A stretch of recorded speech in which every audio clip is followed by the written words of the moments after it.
sure? Yeah. Be an adventure. First man to walk on the moon. That'd be something. Damien, I was wondering if you could tell us what excited you about having Claire in the role as Janet, and then Claire, if you could tell us what convinced you to join this project. Pretend I'm not here.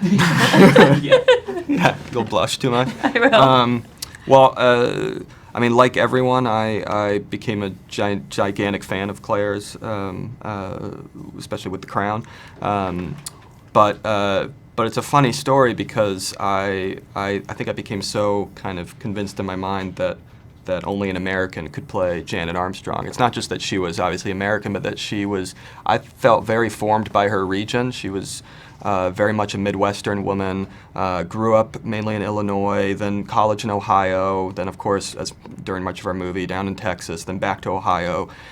She was a product of her time, you know, so all these things felt so crucial. I had a hard time imagining any contemporary British actress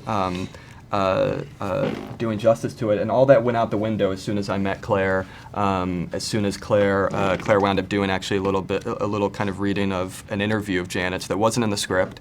I loved the reading so much that I not only wanted Claire in the movie immediately, but I wanted Josh, our writer, to put that interview in the movie.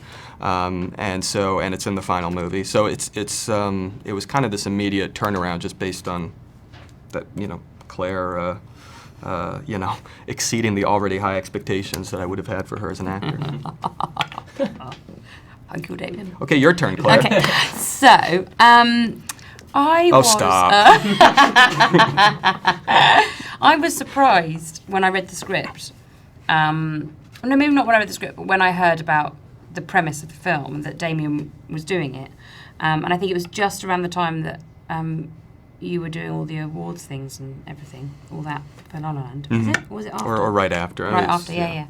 And so my sort of we had a sort of Skype chat, and my first question was, why this doesn't seem like something that, it doesn't seem like the next obvious thing. And I think his first response was, doesn't it? Oh, it does to me. Because it kind of, and then when he spoke about what he thought the film was about, I just was like, oh, that's amazing. Because it wasn't necessarily that the themes of a film and the way that it's going to be shot and the heart of it can either or not come across in a script. You don't necessarily know, but when it's in the hands of someone like Damien, you can turn something which seems like a story about something technical into something so deep and profound, and it was amazing shooting it. But then I have to say, like, watching it, I'm just so proud to have been a part of something that's so beautiful in every single way. Not just it looks beautiful, but the heart of it is just so, it's just wonderful. Well done, Damien Chazelle. Thanks, Claire. On that note, kind of my read of the film, it's such a, in my mind, a film that's concerned with death, certainly, but it is very hopeful, and I wondered what each of you were hoping that audiences would get out of this movie. Well, in a way, I mean, it's sort of what you're saying, that I think part of the reason we wanted to focus on the death of it all, the deaths, in a way, that kind of led the way to to the moon.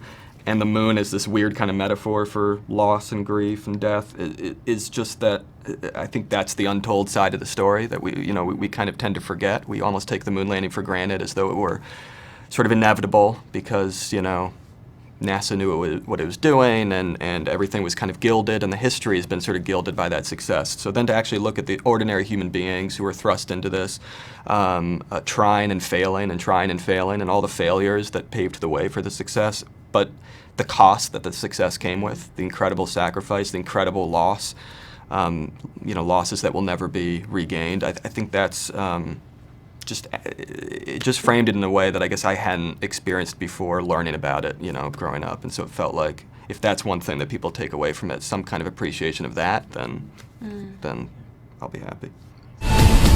You're a bunch of boys. You don't have anything under control.